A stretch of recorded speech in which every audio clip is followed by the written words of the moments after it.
First contact with the Dominion. Captain Sarah Chen stood at the observation deck of the EDS Hyperion, Earth's most advanced deep space research vessel, watching the strange alien ship drift silently through the void. Its crystalline structure pulsed with a fading blue light, like a dying heartbeat in the darkness of space. 3 hours ago, it had appeared at the edge of Saturn's rings, its emergence accompanied by a burst of radiation that had initially sent the Hyperion's sensors into chaos. Status update, Chen asked, her eyes never leaving the alien vessel. Dr. Marcus Rodriguez, the ship's lead xenobiologist, consulted his tablet. Life signs are stable but weak. Their propulsion system seems to be completely dead, and their hull shows signs of massive energy weapon damage. Whatever hit them, Captain, it wasn't friendly. Chen nodded slowly. When humanity had finally ventured beyond Mars, they'd found no signs of intelligent life. No ruins, no signals, nothing. Earth's scientists had theorized that perhaps we were alone in our corner of the galaxy, or that some cosmic filter had wiped out any civilization before they could reach the stars. Now their first contact was with a ship that looked like it had barely survived a war. Dr. Rodriguez, what's your assessment of the risk if we bring them aboard? The xenobiologist straightened his glasses. Their biology seems silicon-based, but compatible with our atmosphere. They're humanoid in structure, though their internal anatomy is quite different. I don't detect any signs of biological weapons or contaminants. If we're going to help them, we need to act fast. Chen tapped her neural interface, connecting to the ship's eye. Helena, begin docking procedures. Alert Medical Bay to prepare for unknown alien physiology. And get me a direct line to Earth Command. The AI's response was immediate. Docking procedures initiated. Medical Bay is preparing. Be advised, Captain, that Earth Command transmission will have a 12-minute delay at current distance. As the Hyperion's docking arms extended toward the alien vessel, Chen couldn't shake the feeling that this moment would change human history forever. She trained for first contact scenarios, but nothing could have prepared her for the reality of it. The docking procedure took 20 minutes, during which Chen assembled her first contact team. Dr. Rodriguez for biological analysis, Lieutenant Commander James Wu for security, and Dr. Sarah O'Neill, their leading linguist and anthropologist. As they stood in the airlock chamber, Chen addressed her team. Remember your training. We're here to help, but stay alert. This could be first contact, or it could be first conflict. Let's hope for the former. The airlock cycled, and they entered the alien vessel. The interior was a maze of crystalline corridors that seemed to have grown rather than been built. Emergency lighting cast everything in a pale blue glow, and the air was thin but breathable. They found the crew in what appeared to be the ship's control center. 5 humanoid figures, their skin a pale lavender color with iridescent patches, lay unconscious at their stations.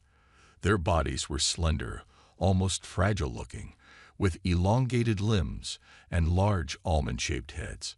Dr. Rodriguez immediately began scanning them with his medical equipment. They're alive, but in a state of biological stasis. Their vital signs are similar to what we'd see in deep hibernation. Can you wake them? Chen asked. Yes, but carefully.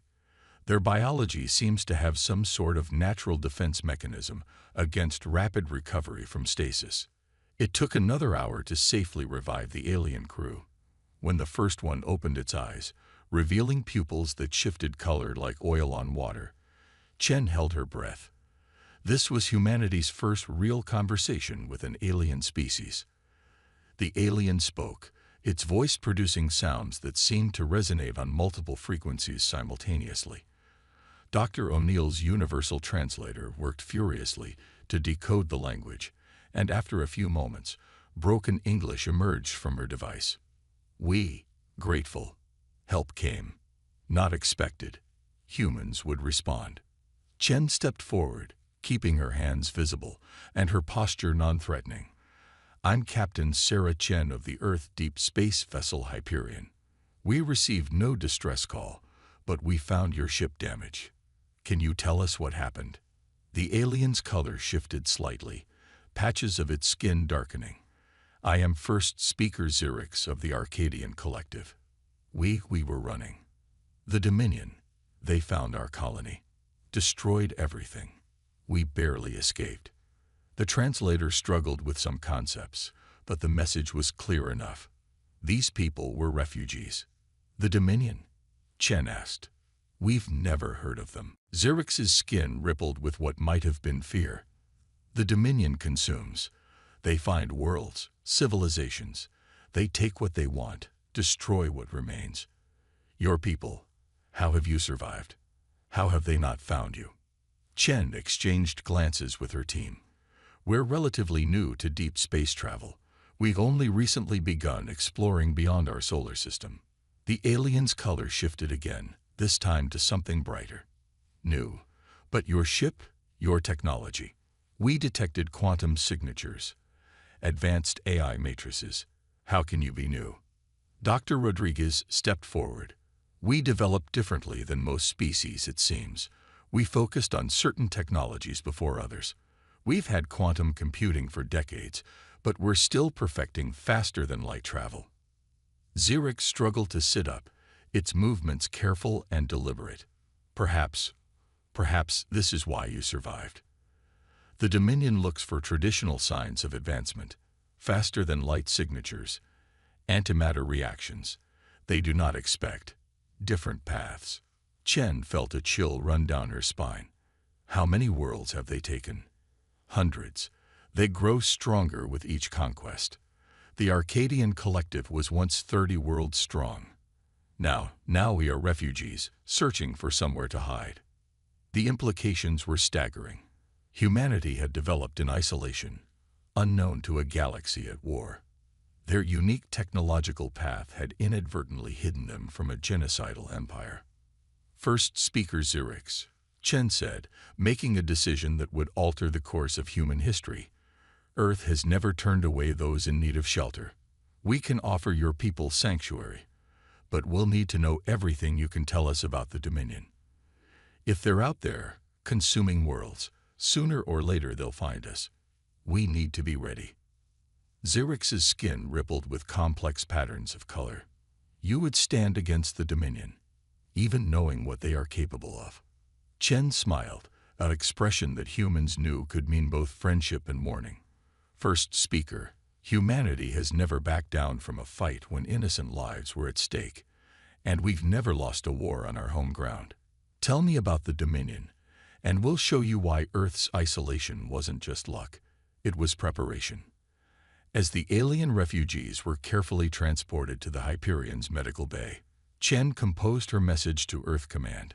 Humanity had hoped their first contact would be peaceful, but instead they'd found a galaxy in crisis. Yet as she watched her crew efficiently care for their unexpected guests, she felt a surge of pride.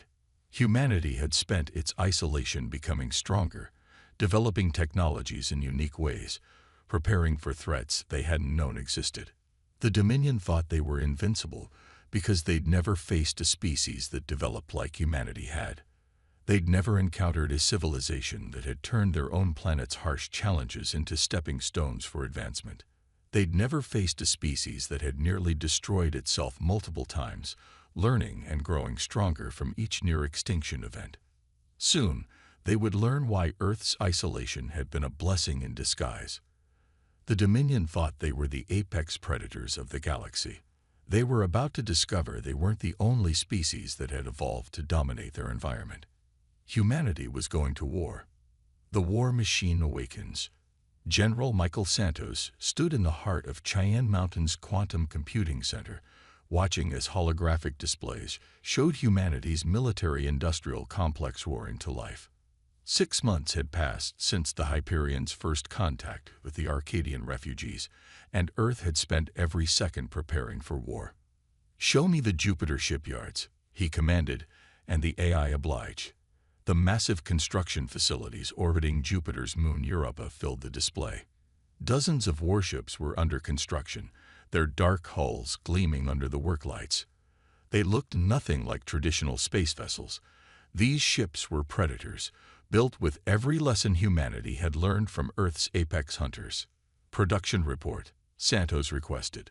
Colonel Diana Martinez, his chief of operations, stepped forward. The first fleet will be ready in 2 weeks, sir. The quantum armor integration is proceeding faster than expected, and the AI neural networks are learning at an exponential rate. Santos nodded, studying the nearest ship in detail. The Arcadians had been shocked when they learned that humans had developed quantum technology without first mastering faster-than-light travel. But Earth had learned long ago that the best defense was a good offense, and they'd focused on technologies that would give them an edge in combat. "How are our guests adapting to the neural interface trials?" he asked. Martins brought up another display, showing the training facilities where Arcadian refugees worked alongside human pilots. "Better than expected, sir. Their silicon-based biology actually interfaces more smoothly with our quantum systems than human wetware. They're providing invaluable insights into Dominion tactics and capabilities." The neural interfaces were another uniquely human development, born from the necessity of managing Earth's increasingly complex defense systems. They allowed direct mind-to-machine communication. The Dominion relied on AI for ship control. Humanity had instead developed technology that turned their ships into extensions of human consciousness. And the stealth systems. Better than we hoped. Martins brought up test results from the Kuiper Belt trials. The quantum displacement field completely masks our energy signatures. As far as Dominion sensors are concerned, our ships might as well be rocks floating in space. Santos allowed himself a small smile. The Dominion had never encountered a species that developed stealth technology before faster-than-light travel. They looked for warp signatures, antimatter reactions, the traditional signs of an advanced civilization. They weren't prepared for ships that could hide in plain sight, using quantum fields to bend light and energy around them. A young lieutenant rushed into the command center, his neural interface glowing with urgent data. "General, we're receiving a priority transmission from the Hyperion. Captain Chen reports they've detected Dominion scout ships at the edge of the Oort cloud." Santos straightened. "Show me." The holographic display shifted, showing 3 Dominion vessels moving through the outer edges of the solar system. They were massive, their hulls covered in weapon emplacements, but they moved with an arrogance that spoke of never having faced a serious threat. "They're scanning for FTL signatures," Martinez observed. "Standard search pattern. They haven't detected our quantum tech yet." Santos watched the enemy ships for a moment longer.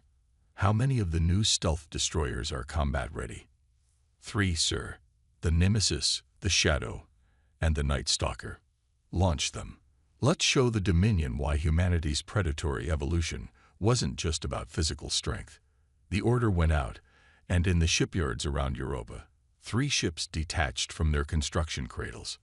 They were beautiful in a lethal way, their hulls incorporating designs learned from Earth's most efficient hunters.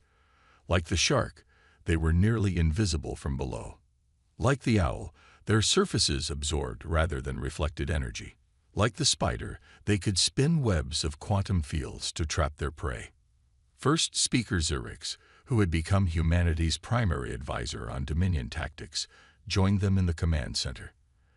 The Arcadian's skin rippled with concern as they watched the Dominion scouts. "Your ships are very small compared to theirs," Zurich observed. "The Dominion will not expect them to be a threat." Santos smiled. "Size isn't everything, First Speaker. Humanity learned long ago that the most dangerous predators aren't always the largest." The 3 human destroyers moved through space like ghosts, their quantum displacement fields making them virtually invisible to conventional sensors. They approached the Dominion scouts from different angles, using Jupiter's magnetic field to mask their approach. "The Dominion ships still haven't detected them," Martins reported. "They're completely focused on scanning for FTL signatures." Santos opened a channel to all 3 destroyers. "Remember your training. Like the pack hunters of Earth, coordinate your attacks. Strike hard, strike fast, and show no mercy. These bastards need to learn that they're not the only predators in space." The attack, when it came, was devastating in its precision. The Nemesis struck first, its quantum beams cutting through the lead Dominion ship shields as if they didn't exist. The enemy vessel's defensive systems, calibrated to stop traditional energy weapons, might as well have been trying to stop a ghost. Before the other Dominion ships could react, the Shadow and Night Stalker pounced from different vectors. Their quantum torpedoes, developed from theoretical weapons research that had never been tested in actual combat, created localized areas of altered spacetime. The Dominion ships' hulls crumpled as space itself twisted around them. By the first light, Zerix whispered, their skin paling to an almost white shade. We fought the Dominion for decades. I have never seen their ships destroyed so easily. Santos watched as the human destroyers finished their work. The entire engagement had lasted less than 5 minutes. Where 3 powerful Dominion warships had been, now there was only debris, slowly freezing in the cold of space. This was just the beginning, Santos said. The Dominion thinks they're invincible because they've never faced a species that evolved like we did. They've never encountered a civilization that turned their own planet's harshness into an advantage. They've never fought an enemy that spent its isolation preparing for exactly this kind of war. Martinez's neural interface pulsed as she received updates from the destroyers. All 3 ships report minimal energy expenditure. The quantum weapons performed above specifications. And, sir, they recovered intact Dominion data cores. Santos turned to Zerix.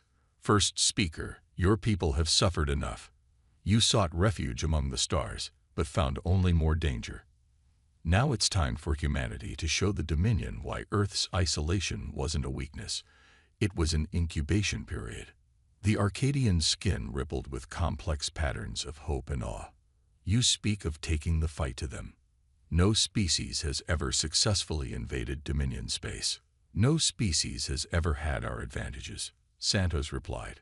We developed in isolation, focused on technologies they never imagined. While they were conquering other worlds, we were preparing for threats we didn't even know existed.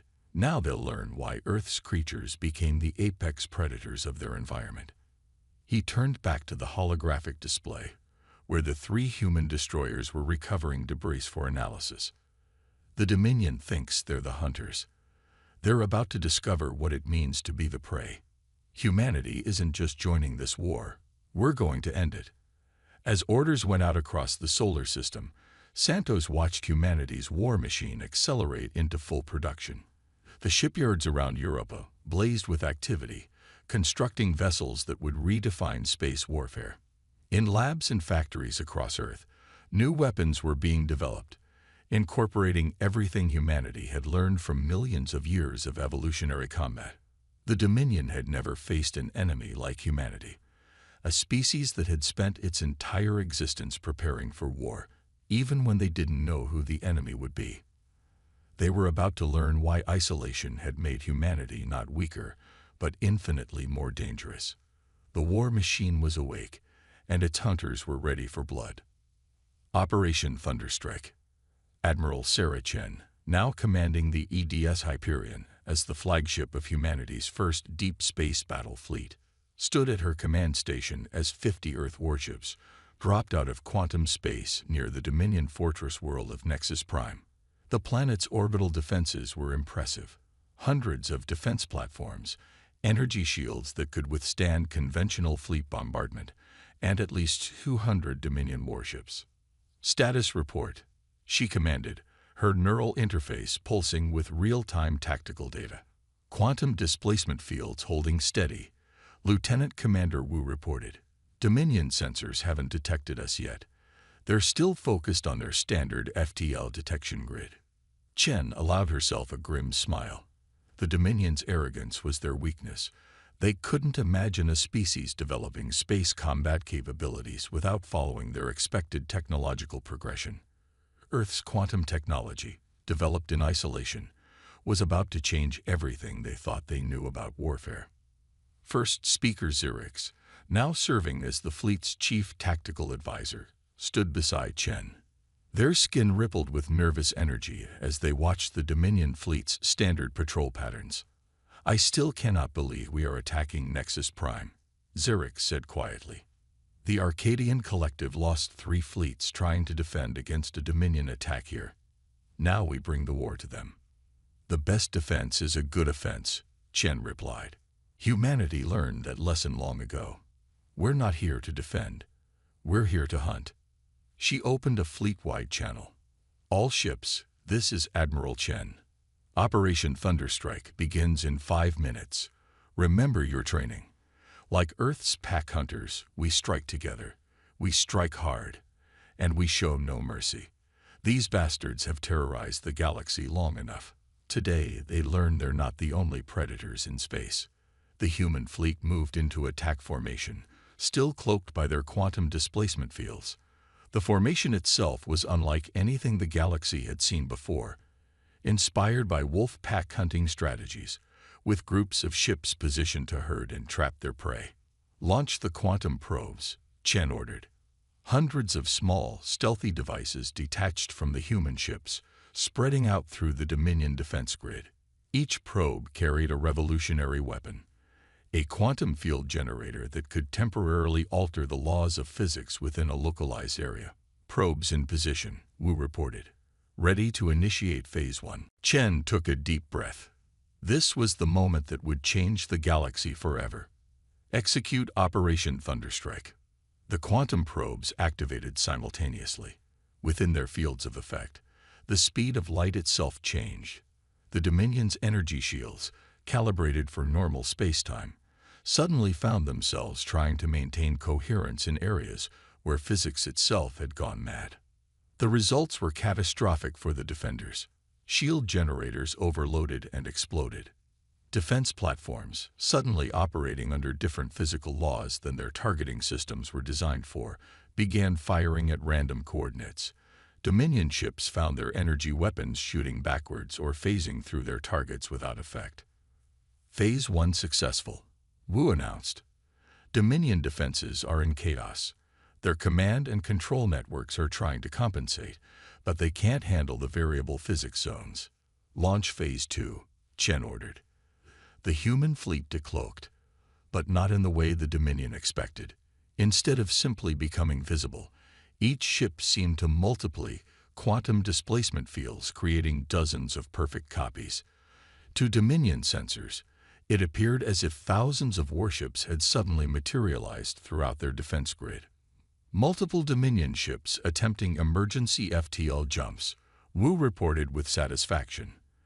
Their drive signatures are interacting with our quantum fields. They're tearing themselves apart. Chen watched as the Dominion fleet tried to respond to an attack unlike anything they'd ever encountered. Their ships, designed for traditional space combat, found themselves fighting an enemy that could change the rules of physics itself. Commence attack pattern Delta, she commanded.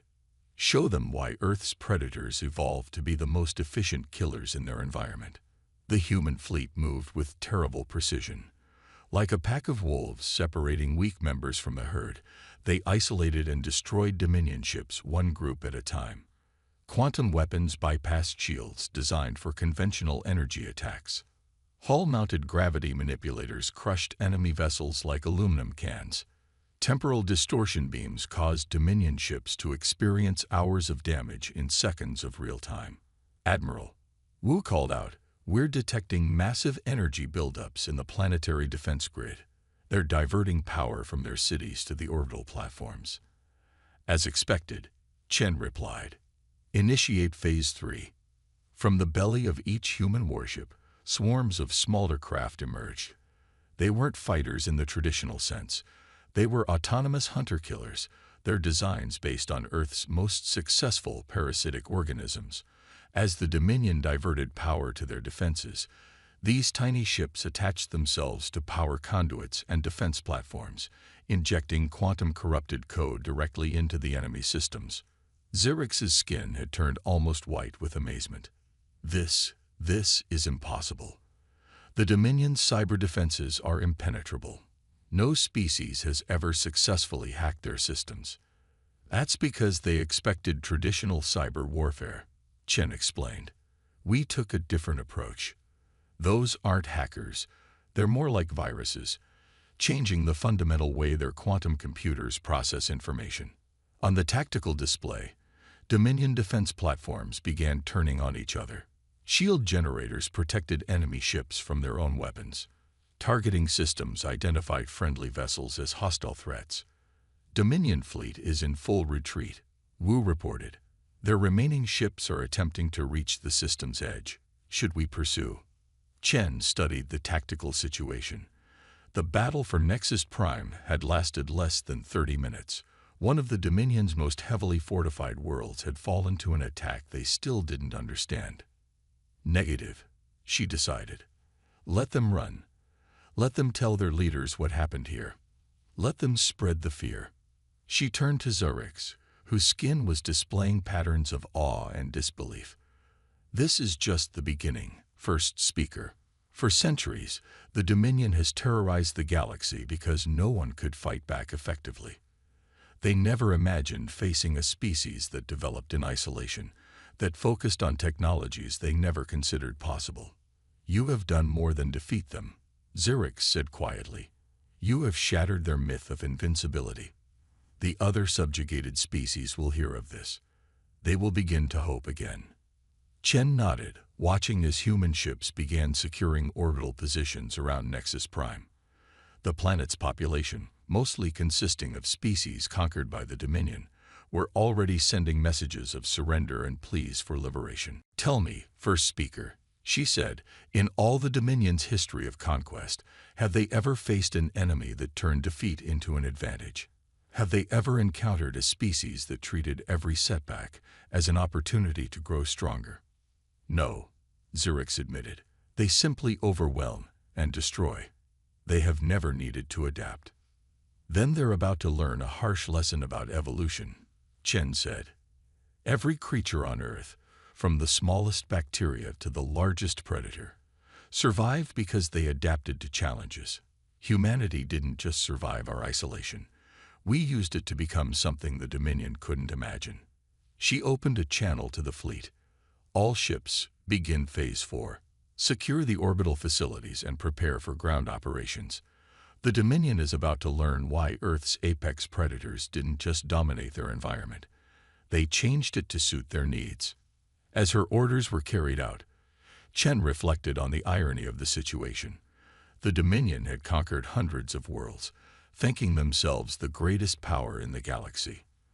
They had never considered that somewhere, in isolation, a species might be evolving into something far more dangerous, a predator designed by millions of years of competition to be the perfect killer. Operation Thunderstrike wasn't just a victory. It was a declaration to the galaxy. Humanity had emerged from its isolation, and the hunters were about to become the hunted. The hunter becomes the hunted. General Santos stood in the war room of the EDS Predator, watching as tactical displays showed human fleets advancing through Dominion space. 3 months had passed since Operation Thunderstrike, and humanity's offensive had exceeded even their most optimistic projections. Show me the Dominion response patterns, he commanded. The AI compiled data from dozens of battles, creating a strategic overview. Dominion fleets were abandoning their traditional patrol routes, consolidating around their core worlds. Their once mighty empire was contracting like a wounded animal trying to protect its vital organs. Colonel Martinez approached, her neural interface pulsing with fresh intelligence. Sir, the Arcadian analysis team has finished decoding the latest Dominion transmissions. They're terrified. Santos raised an eyebrow. Show me. The holographic display shifted, showing translated excerpts from Dominion military communications. The arrogance that had characterized their earlier messages was gone, replaced by something approaching panic. Cannot engage the human vessels conventionally. Their quantum technology defies our understanding. Third Fleet lost in the Centauri sector. They appear from nowhere, strike without warning. Weapons bypass all known defenses. Recommend immediate withdrawal from contested spaces. They're learning, Santos observed, but not fast enough. How are the new hunter-killer drones performing? Martins brought up combat footage from the latest engagements. The drones, inspired by Earth's most efficient pack hunters, operated in synchronized groups. They were small, nearly impossible to detect, and devastatingly effective. Exceptional results, sir. The Dominion still hasn't figured out how to counter them. Their ships are designed to fight capital vessels, not swarms of autonomous predators. First Speaker Zurix entered the war room, their skin showing patterns of excitement. The Arcadian had become humanity's chief advisor on Dominion psychology, helping them understand how to break not just their enemy's military strength, but their will to fight. "General," Zurix announced, "we're receiving reports from across Dominion space. Subjugated species are rising up, sabotaging their infrastructure. The myth of Dominion invincibility is crumbling." Santos nodded with satisfaction. This had been part of the strategy from the beginning, not just to defeat the Dominion militarily, but to dismantle the fear that had kept their empire intact for centuries. "Show me the latest liberation statistics," he ordered. The display updated, showing dozens of former Dominion worlds now free of their control. But more importantly, it showed the spreading pattern of rebellion and resistance. Like a virus in a vulnerable host, the idea of resistance was spreading faster than the Dominion could contain it. "Sir," Martinez interrupted, "priority alert from the Nemesis battle group. They've located the Dominion's primary shipyard in the Orion Spur." Santos straightened. This was an opportunity they'd been waiting for. "Show me." The tactical display shifted to show a massive construction facility hidden within an asteroid field. Dozens of Dominion capital ships were under construction, their incomplete hulls surrounded by defense platforms and patrol vessels. "They're rushing to replace their losses," Martinez observed. "Quality is suffering. These ships aren't up to their usual standards." "Fear makes you sloppy," Santos replied. "They're so focused on quantity now that they're forgetting what made them powerful in the first place." He studied the facility's defenses for a moment. "Deploy the Phantom Fleet." The Phantom Fleet was humanity's latest innovation in space warfare. Instead of traditional warships, it consisted of vessels that could alter their quantum signature to appear as space debris, asteroids, or even background radiation. They were the ultimate expression of humanity's approach to hunting: patient, invisible, and lethal. "Phantom Fleet deploying," Martins confirmed. "They'll be in position within 6 hours." Santos turned to Zurix. "First Speaker, in all your experience with the Dominion, did they ever show fear? Did they ever act like prey?" The Arcadian's skin rippled with thoughtful patterns. "Never. They were always the predator, always confident in their superiority. This behavior is unprecedented. That's because they've never been hunted before," Santos explained. "On Earth, even the most powerful predators can become prey when faced with a more efficient hunter. The Dominion is learning what every species on our world had to learn. Adaptation isn't optional, it's survival." The next 6 hours were spent preparing for the assault. The Phantom Fleet moved into position with impossible stealth, their quantum signatures indistinguishable from the surrounding asteroid field. The Dominion shipyard continued its frantic production, unaware that they were surrounded. "All Phantom units in position," Martins reported. "Ready to initiate Protocol Apex." Santos opened a channel to the fleet. "All ships, execute Protocol Apex. Show them why Earth's predators evolved to hunt in 3 dimensions." The attack was unlike anything the Dominion had ever faced. Asteroids that their sensors had tracked for hours suddenly transformed into warships. Radiation patterns they'd dismissed as background noise materialized into hunter-killer swarms. Even the vacuum of space seemed to come alive with human vessels emerging from quantum displacement fields. "Multiple Dominion ships attempting emergency launches," Martins reported. "Their partially completed vessels are trying to escape dock." "Negative," Santos commanded. "No survivors. The Dominion needs to learn that there are consequences for their centuries of terror." The battle, if it could be called that, was over in minutes. The Phantom Fleet's quantum weapons bypassed the shipyard's defenses as if they didn't exist. Dominion ships, caught in their construction cradles, were methodically destroyed. The facility's command center, realizing too late what was happening, managed only a brief distress call before it was erased from existence. Facility destroyed. Martins confirmed. No Dominion ships escaped. Collecting data cores and technical documentation now. Santos studied the aftermath displayed on the tactical screens. Where there had been a massive shipyard desperately building weapons of war, now there was only debris slowly freezing in the void of space. Send word to all human fleets, he ordered. The hunt continues. Find their supply lines, their production facilities, their command centers. Show them nowhere is safe, no defense is sufficient, no retreat is far enough. He turned to Zerix, whose skin was displaying patterns of awe and vindication. Your people suffered under their oppression for generations. First speaker. Now they learn why isolation made humanity not weaker, but infinitely more dangerous. We didn't just evolve to survive. We evolved to hunt. As reports came in from across Dominion space of more facilities found and destroyed, more fleets ambushed and eliminated, more worlds liberated, Santos reflected on the irony of the situation. The Dominion had spent centuries as the galaxy's apex predator, never imagining that somewhere, in isolation, a species had been evolving into something far more lethal. The hunters had become the hunted, and humanity was teaching them why Earth's predators didn't just kill to survive, they kill to dominate. Victory through innovation. Admiral Chen stood on the bridge of the EDS Hyperion, now upgraded with technologies reverse-engineered from captured Dominion vessels. The massive holographic display showed their final target, the Dominion throne world of Imperius Prime. After 8 months of relentless warfare, humanity had pushed the once mighty empire back to its last stronghold. Tactical analysis. She commanded. Her neural interface processing data streams from thousands of sensors and scout vessels. They've consolidated everything they have left, Lieutenant Commander Wu reported.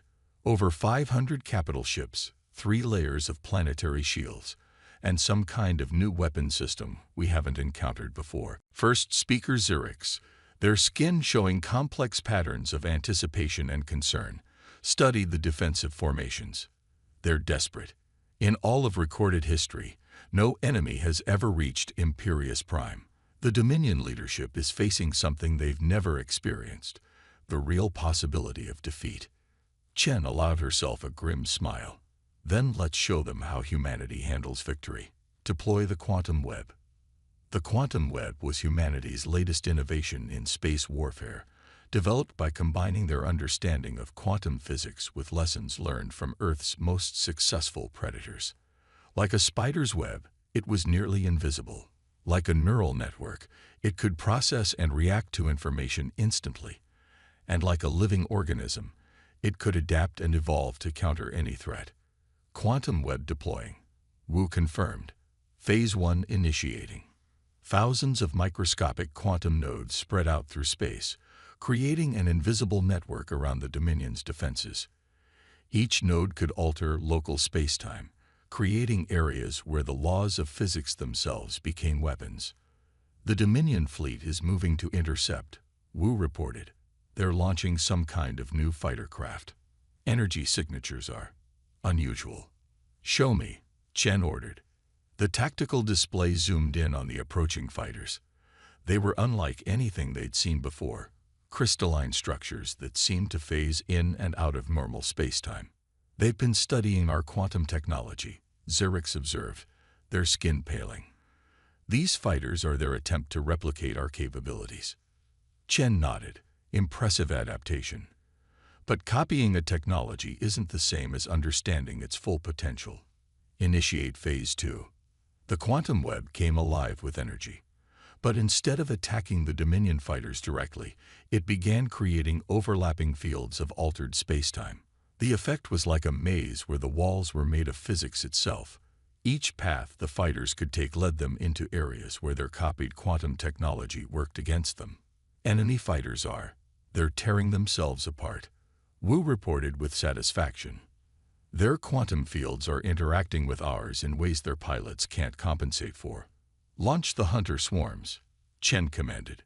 From the holds of the human fleet, tens of thousands of autonomous drones emerged.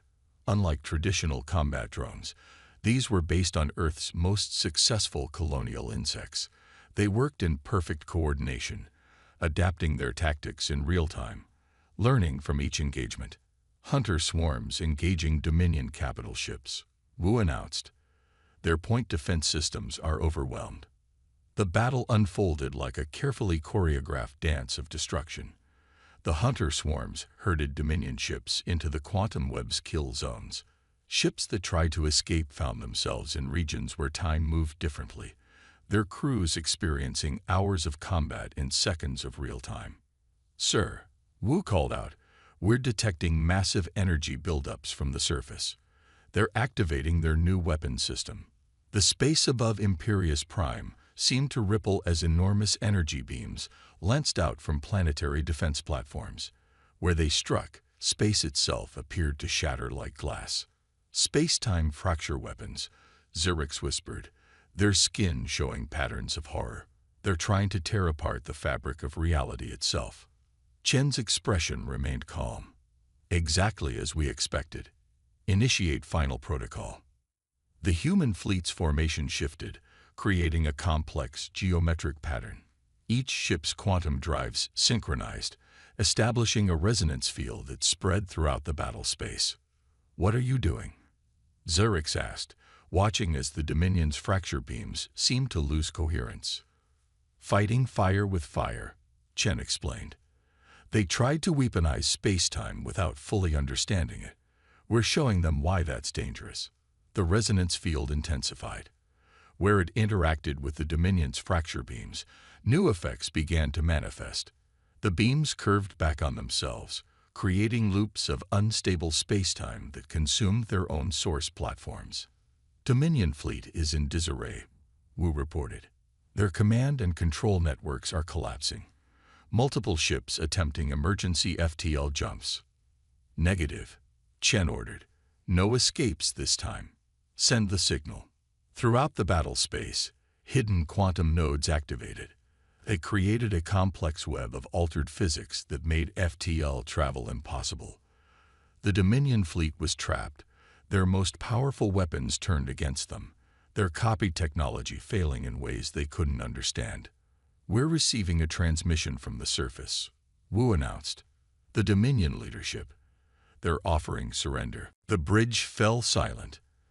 After centuries of tyranny, after conquering hundreds of worlds and subjugating countless species, the mighty Dominion was facing defeat. Chen opened a channel to the surface. "This is Admiral Sarah Chen of the Earth Defense Force. Your surrender is accepted with conditions. First, all Dominion military forces will stand down immediately. Second, all conquered worlds will be granted immediate independence. Third," she paused, looking at Zerix, "representatives from every species you've wronged will participate in determining your punishment." The response was immediate and desperate. The Dominion leaders, faced with total defeat, accepted without hesitation. As the human fleet moved to secure the planet, Chen turned to Zerix. "First speaker, when your people first arrived in our solar system, you couldn't understand how we developed in isolation. Now you know. Isolation didn't make us weak. It made us innovative." Zerix's skin showed patterns of understanding and respect. "You didn't just defeat them militarily. You showed them, and the galaxy, a completely new way of thinking about warfare, about technology, about evolution itself." Chen nodded, watching as human ships began landing on Imperius Prime. On Earth, species didn't just adapt to survive. They adapted to thrive. Every challenge made them stronger. Every setback forced them to innovate. The Dominion thought they were invincible because they'd never faced a species that evolved like we did. She opened a channel to all human forces. "All ships, secure your objectives. Begin liberation protocols. Show them that humanity didn't just learn how to fight in isolation. We learned how to build, how to heal, how to make things better." As the final stages of the operation unfolded, Chen reflected on how far they'd come. Humanity had emerged from isolation to find a galaxy in chains, dominated by an empire that thought itself unconquerable. Instead of cowering, they'd done what Earth species had always done: adapt, innovate, and overcome. The Dominion had ruled through fear and overwhelming force. Humanity had defeated them with innovation and adaptation. They had proved that isolation hadn't been a weakness. It had been an incubator, creating a species that could think in ways their enemies couldn't imagine. Victory wasn't just about defeating an enemy. It was about showing the galaxy a better way forward. And humanity, tempered by isolation and driven by innovation, was ready to lead the way into a new era of peace and progress.